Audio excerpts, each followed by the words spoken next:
வளர்பிறை பிரதோஷ நாளிலே பார்க்கும் பொழுது சர்க்கரை பொங்கல் அல்லது பாயசம் முதலான பக்ஷணங்களை நைவேத்தியம் செய்ய வேண்டியது விசேஷமான முறையிலே. என வளர்ச்சியை வேண்டுகிறோம் என்பதனாலே மிகச் சிறப்பான நைவேத்தியங்களை செய்ய வேண்டியது.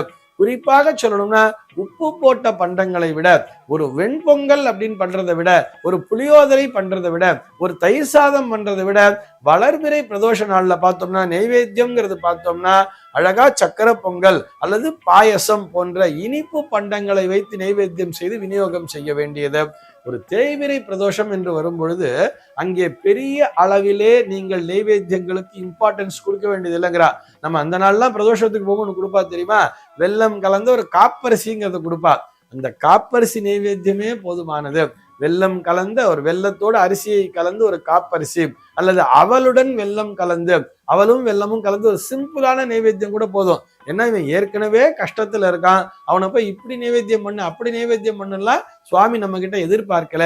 இவருடைய கஷ்டங்கள் தீர வேண்டும் என்று சொன்னால் உண்மையான ஒரு பக்தி ஸ்ரத்தையோடு ஒரு சிந்தனையோடு வெல்லம் அவல் கலந்து நைவேத்தியம் செய்தாலே போதுமானது. அல்லது வெல்லத்தோடு அரிசி கலந்து ஒரு காப்பரிசி நைவேத்தியம் பண்ணா போதும். எதுவுமே கிடைக்கலனா கூட 2 பழங்களை வைத்து நைவேத்தியம் செய்தால் கூட போதுமானது. அதுவே நிச்சயமாக பலனை தரும்.